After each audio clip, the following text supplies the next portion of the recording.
والصلاة والسلام على أشرف الأنبياء والمرسلين سيدنا ونبينا وشفيعنا وحبيبنا وحبيبنا مولانا والثقلين جد الحسن والحسين أبي القاسم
آیت نمبر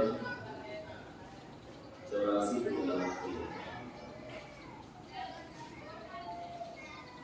اس میں پروردگار عالم شخصیت کی طرف اشارہ کرتے ہوئے کچھ بات کہہ رہا ہے۔ حضرت گرامی عام طریقے سے کیونکہ یہ موضوعات نہیں چھوڑے جاتے ہیں، لہذا بہت ہی مختصر سی اس کی توضیح اور بہت ہی سنجیدگی کے ساتھ کچھ مطالب آپ کے سامنے پیش کرنا ہے۔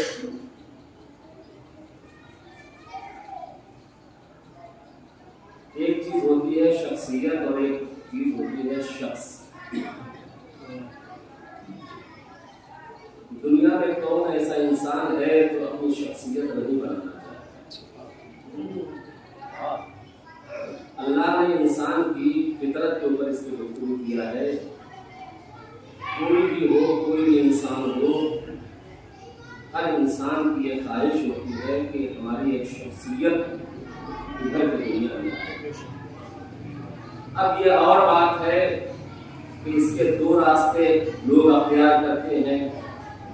ایک اچھی شخصیت بننے کے لیے اچھا راستہ اختیار کرتے ہیں، ایک بری شخصیت بننے کے لیے منافاتی راستہ اختیار کرتے ہیں۔ شخصیت وہ بھی ہے، شخصیت یہ بھی ہے، مگر وہ قابل لعنت شخصیت ہوتی ہے یا قابل تعریف شخصیت ہے۔ ایک سوال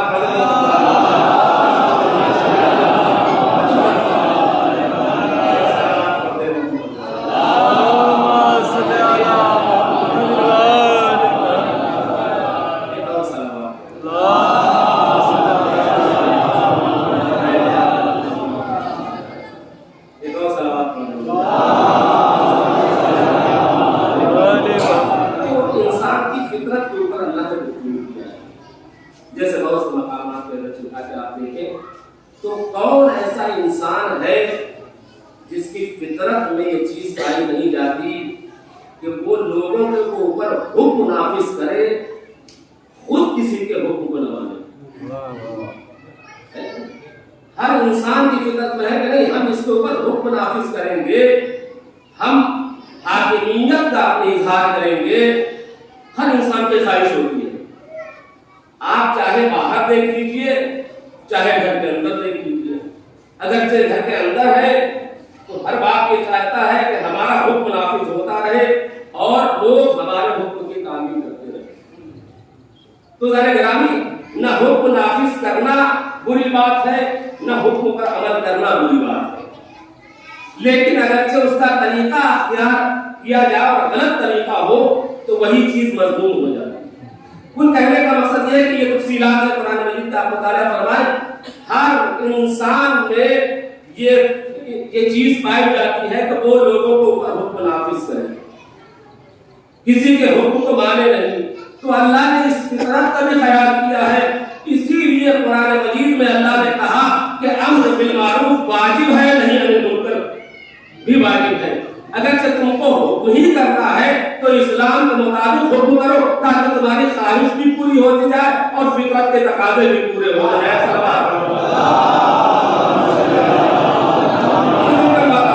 تو ہر انسان اپنی ایک شخصیت بنانا چاہتا ہے. کچھ لوگ وہ ہوتے ہیں جو غلط طریقے سے اپنی شخصیت بناتے ہیں جو قابل مذمت ہوتے ہیں. کچھ لوگ وہ ہوتے ہیں جو اپنی شخصیت کو اچھے راستے کے ذریعے سے بناتے ہیں جو قابل مدح ہوتے ہیں, قابل تحسین ہوتے ہیں.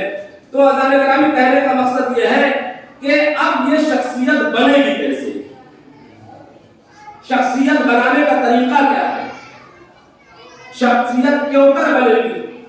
یہ تو طے ہو گیا کہ ہر انسان کے دل میں یہ خواہش ہے اور اس کی فطرت میں یہ رکھا گیا ہے کہ وہ اپنی شخصیت بنانا چاہتا ہے. مگر یہ شخصیت بنے گی کیسے؟ پہلی چیز یہ ہے کہ انسان اس راستے کو اختیار کرے جس راستے کے ذریعے سے انسان شخصیت بنا سکتا ہے. اب وہ راستہ کون کون ہو سکتا ہے بہت تفصیلات پہ جانے کی گنجائش نہیں ہے. انسان جیسا کہ مولا کائنات علی بن ابی طالب علیہ السلام کہ المرء مخبوء تحت کلامہ, انسان کی شخصیت اس کے کلام کے ذریعے سے پہچانی جاتی ہے. جب وہ گفتگو کرتا ہے, جب وہ بولتا ہے تو اس کے گفتار کے ذریعے سے پتہ چل جاتا ہے کہ یہ کس شخصیت کا مالک ہے. اس کے گفتار کے ذریعے سے پتہ چلتا ہے کہ یہ کس شخصیت کا مالک ہے. دوسری چیز یہ ہے جب بولے گا تو خود ہی پتہ چل جائے گا کہ یہ کیا ہے, کیسے ہے. سمجھا؟ تو مولا خود فرماتے ہیں کہ اگر انسان کی شخصیت کے بارے میں معلوم کرنا ہو تو یہ دیکھو کہ وہ بول کیا رہا ہے. اس کی بولی سے, اس کے گفتار سے, اس کے رفتار سے پتہ چل جائے گا کہ یہ کس شخصیت کا مالک ہے. تیسری چیز یہ ہے کہ شخصیت بنتی کیسے ہے. یہ تمہیدی مرحلہ ہے, شخصیت بنتی کیسے ہے. تو ظاہر کرانی شخصیت بننے کے لیے یہ طریقہ ہوتا ہے کہ انسان کس ماحول میں ہے, اپنی وہ شخصیت بنانے کے لیے وہ راستے اختیار کرتا ہے. کہنے کا مقصد یہ کہ یہ تین چیزیں ہیں جس کے ذریعے سے انسان کی شخصیت بنتی ہے. اور اگر یہ تین چیزیں پیدا ہو گئی تو انسان مشخص ہو جاتا ہے. اور چوتھی بات یہ ہے کہ سماج اور معاشرہ شخص نہیں بناتا, شخصیت بناتی ہے. سماج اور معاشرہ جو ہے وہ شخص نہیں بناتا, شخصیت بناتی ہے. جب شخصیت بناتی ہے تو اب شخص اور شخصیت میں کیا فرق ہے. دیکھیے شخصیت بنتی کیسے, ایک چیز یہ بھی سماج ہمارے شخصیت بنتی کیسے ہے وہ اپنے ہمارے کتاب کے ذریعے سے, لیکن کبھی کبھی شخص ہی یعنی نام ہی اس کی شخصیت ہو جاتی ہے. یعنی فقط نام لیا اور شخصیت اس کی پوری سامنے ابھر کے آ گئی کہ وہ کیسا ہے. صرف نام لیا ہے ہم نے اور اس کی پوری شخصیت سامنے ابھر کے آ گئی.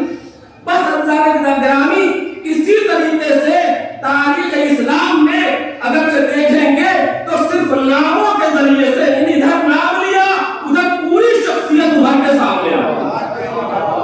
اور انہی تاریخ کے ناموں میں سے ایک نام جناب زینب کا ہے کہ ادھر ہم نے نام لیا تو آپ سے میں سوال کرتا ہوں, جیسے ہی ہم نے زینب کا نام لیا تو کیا ہمارے ذہن میں یہ آتا ہے کہ زینب یعنی علی کی بیٹی, کیا ہمارے ذہن میں یہ آتا ہے زینب یعنی فاطمہ کی رفت جگر,